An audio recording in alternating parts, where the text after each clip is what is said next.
अस्सलाम वालेकुम। हम ना विद इको 401 लेसन नंबर आपका आज का है 11, consumer behaviour consumption side analysis. मतलब आपने कितनी चीज़ें कंज्यूम करनी है, कितनी चीज़ें लेनी है या कितनी चीज़ें अवेल करनी है, उस बारे में लेक्चर है आपका। और इससे पिछला लेक्चर नंबर 10 आपके सिलेबस में शामिल नहीं है, इसलिए वो स्किप किया मैंने। और लेसन नंबर 9 भी आपका कंजम्पशन साइड एनालिसिस था। 2 अप्रोचेस हैं, एक कार्डिनल अप्रोच है और एक ऑर्डिनल अप्रोच है। लेसन 9 में आपकी कार्डिनल अप्रोच थी और अब आज के लेसन में आपकी ऑर्डिनल अप्रोच है या इंडिफरेंस कर्व अप्रोच है। This ordinal approach to utility consists in asking the question as to whether the consumer prefers one combination or bundle of goods to another combination or bundle of goods। मतलब इस आपके indifference का approach में या ordinal approach में आपको ये बताया जाता है या कंज्यूमर्स ये पहचान सकते हैं, उनसे ये आंसर किया जाता है, क्वेश्चन किया जाता है कि वो किस का कम्बिनेशन के साथ कौन सा कम्बिनेशन लेना चाहेंगे। Ordinal approaches do not require a measurement of utility of a person gains. Ordinal approach है, ऑर्डिनल अप्रोच में ये नहीं किया जाता कि वो मेजरमेंट करेंगे कितनी उन्होंने यूटिलिटी कंज्यूमर ने गेन कर ली है। पीछे कार्डिनल अप्रोच में हम लोग बाकायदा कह रहे थे कि हम एक कोल्ड ड्रिंक पिया तो इतनी यूटिलिटी गेन की है कंज्यूमर ने, 2 अगर बॉटल पीते हैं तो इतनी यूटिलिटी क्या है, उनको कितनी भूख ख़त्म हो गई है या भूख ख़त्म होने के चांसेस हैं। तो यहाँ पे ऐसा कोई चीज़ नहीं है, मेजरमेंट नहीं है, सिर्फ यहाँ पे रैंकिंग है और various bundles in order of preference. आपको सिर्फ प्रेफरेंस किया जाएगा कि आप इस बंडल्स के साथ अपनी जो है यूटिलिटी कंज्यूम कर सकते हैं या यूटिलिटी गेन कर सकते हैं। Indifference curve is a line, ज़ाहिर बात है इंडिफरेंस कर्व है वो एक लाइन ही होगी which charts out all the different points on which the consumer is indifferent with respect to the utility he derives. अब यहाँ पे देख लें, ये चार्ट है एक और इस पे एक लाइन ड्रा कर दी गई है, वो इंडिफरेंस कर्व कहलाएगी। मतलब अगर तो मतलब ये है कि आपका अगर एक्स एक्सिस पे ये वाली मैं गुड लेती हूँ तो इसके अपोजिट वाई की ये वाली गुड्स लूँगी। अगर इसी तरह एक्स एक्सिस पे ये है, जितनी हमारी एक चीज़ ज़्यादा होती जाएगी उसी के लिहाज से हमारी दूसरी चीज़ जो है वो कम होती जाएगी। अब देख लें, आपका मैं अगर एक्स गुड लेती हूँ ये वाला तो वाई आपका ज़्यादा हो जाएगा। इसी तरह अगर एक्स गुड मैं x2 पे लेती हूँ तो y आपकी डिक्रीज़ हो जाएगी। मतलब एक आपका गुड इंक्रीज़ करने से आपका दूसरा गुड जो है वो डिक्रीज़ होता जाएगा। ये कम्बिनेशंस हैं, आपकी कम्बिनेशंस आपको बताए जाते हैं रैंकिंग के थ्रू, लेकिन इसमें कोई मेजरमेंट नहीं है आपकी कि कितना आप चीज़ एग्जैक्ट लेंगे तो आपको यूटिलिटी गेन होगी। In other words it is a combination of all equi utility points. आपको कम्बिनेशन दे दिए गए हैं कि आप अगर गुड एक्स ये वाली चीज़ लेते हो, इतना लेते हो तो आपकी गुड वाई इतनी हो जाएगी। It is drawn in good space. और ये वाली जो आपकी इंडिफरेंस कर्व बनाई जाती हैं चार्ट्स व ग्राफ पे, वो गुड स्पेस में होती है। मतलब एक वाई एक्सिस पे गुड वाई होगा और एक्स एक्सिस पे गुड एक्स होगा। अब ये बाउंडेशन नहीं है, आप गुड वाई इधर भी कर सकते हैं और गुड एक्स इधर भी कर सकते हैं। That is to say good y on the vertical axis and good x on a horizontal axis. Indifference curve are bowed in towards the origin. अब ये भी आपका एमसीक्यूज़ है, bowed in towards the origin मतलब आपके जो indifference curve है वो ऐसा ऐसा बनती है जब, तो वो एक्स एक्सिस के पैरेलल हो जाती है। यहाँ से स्टार्ट हो रही है और आते आते एक्स एक्सिस के पैरेलल हो जाएगी। अगर मैं और ड्रॉ करती हूँ इसको तो ये एक्स एक्सिस के बिल्कुल पैरेलल हो जाएगी, बोर्ड टुवर्ड्स द ओरिजिन हो जाती है। In other words it slope decreases. मतलब क्या हुआ कि आपकी इंडिफरेंस कर्व जो है वो डिक्रीजिंग स्लोप में आती है, और एज वी मूव डाउन, जैसे जैसे हम लोग नीचे की तरफ मूव करते हैं इंडिफरेंस कर्व में, तो कर्व जो है वो अलोंग मूव करना शुरू कर देती है, along the curve from left to right. आपकी कर्व लेफ़्ट से राइट की तरफ मूव करना शुरू कर देगी। मार्जिनल रेट ऑफ सब्स्टिट्यूशन, पीछे आपका कार्डिनल अप्रोच में हम लोगों ने पढ़ा था डिमिनिशिंग मार्जिनल यूटिलिटी, तो ये वही चीज़ है, लेकिन यहाँ पे उसका नाम चेंज हो गया, मार्जिनल रेट ऑफ सब्स्टिट्यूशन आ गया, MRS कर्व कह सकते हैं। The average slope of indifference curve between any two points is given by the change in the quantity of good y divided by the change in quantity of good x। Average slope है indifference curve का, तो वो क्या होगा, change हो जाएगा quantity of good y divided by change in quantity of good x. और इसी को हम लोग, ये जो चीज़ दो लाइन हाईलाइट की हैं, इसी को हम लोग कहते हैं मार्जिनल रेट ऑफ सब्स्टिट्यूशन या MRS आपका कहलाता है। ये आपको MCQ वो क्वेश्चन में भी दे सकते हैं, 3 मार्क्स का 2 मार्क्स का, कि define marginal rate of substitution या डिफाइन MRS। तो यहाँ तक आपका आंसर हो जाएगा। MRS state how much unit of a good you have to give up in order to get an additional unit of another good. ये बात important है सबसे, कि MRS जो है मार्जिनल रेट ऑफ सब्स्टिट्यूशन आपको ये चीज़ बताता है कि आपने कितनी चीज़ एक गुड की छोड़नी है, तो आप दूसरे गुड की या दूसरे अशिया की चीज़ ले सकते हो। इसकी एग्जांपल मैं आपको ये दूंगी, मैं कह रही हूँ कि मैंने पेंसिल, रेजर्स और पेन वगैरह लेने जाना है। अब मैंने जाके वहाँ पर 5 पेंसिल्स लेनी है। 5 पेंसिल लेने के बाद मेरे पास पैसे भी कम हो गए हैं और मैंने उनको पैसे भी देने हैं, लेकिन चीज़ें मैंने रेज़र भी लेनी है और पेन वगैरह भी लेने हैं।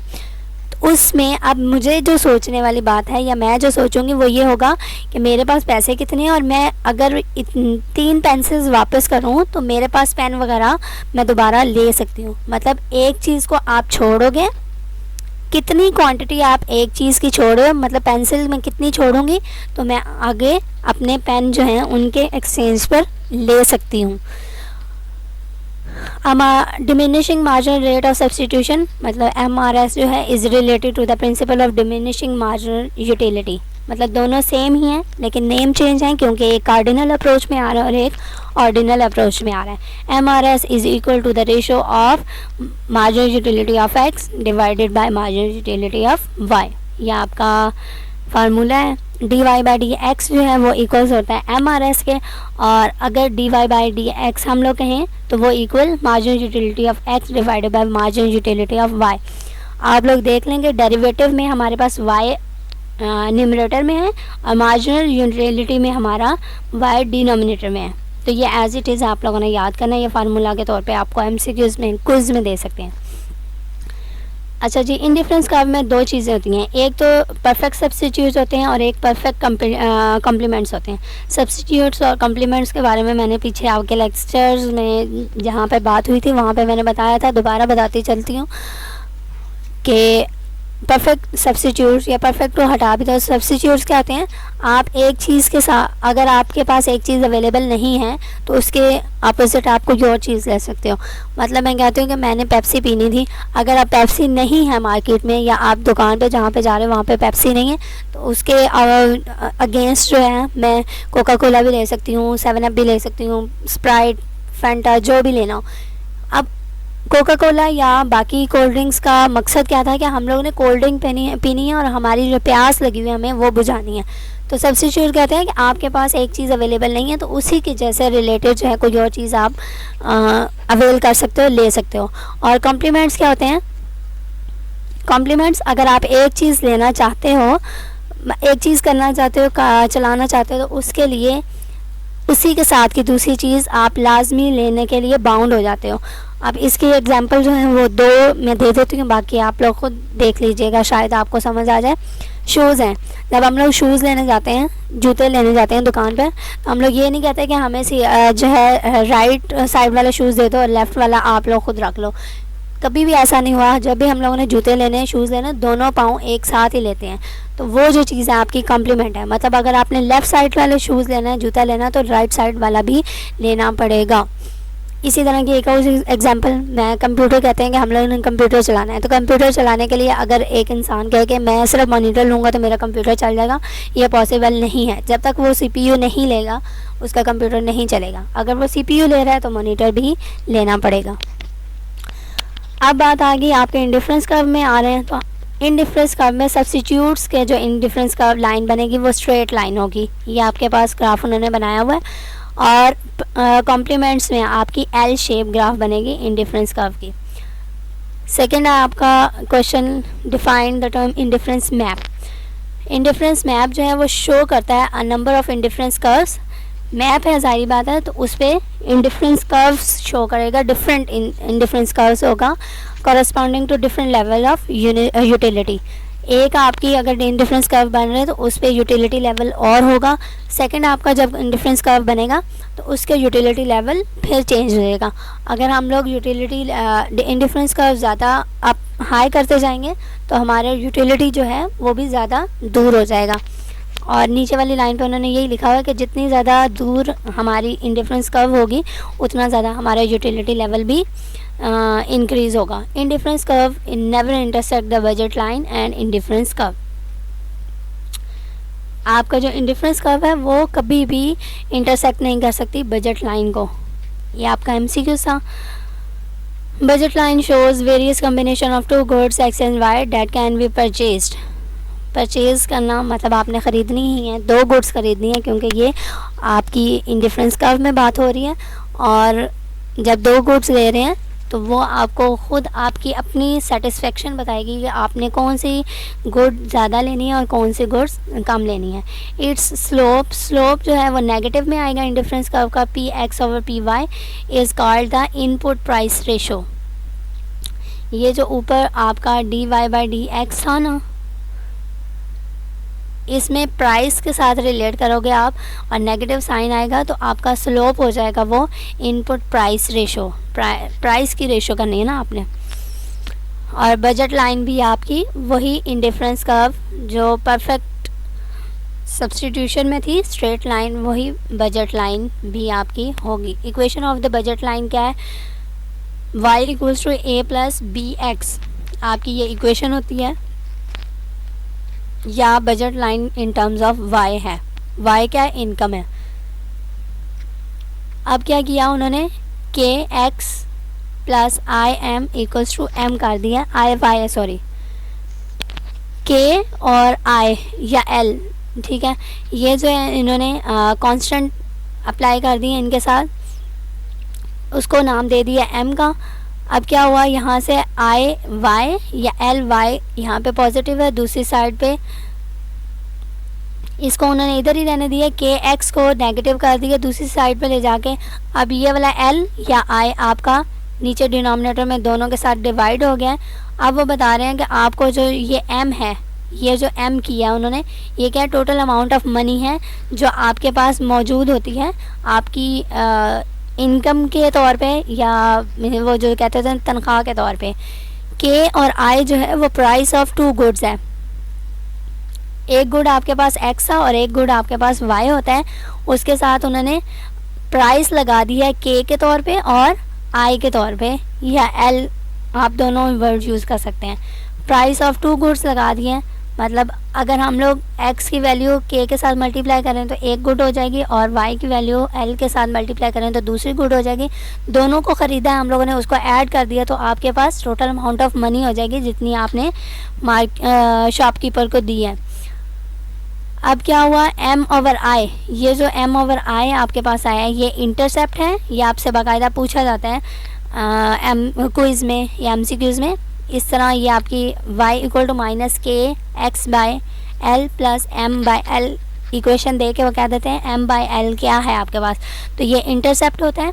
और माइनस के ओवर एल जो है वो आपके पास प्राइस इनपुट प्राइस रेशो होती है, P x over P Y, और वो आपकी स्लोप कहलाती है।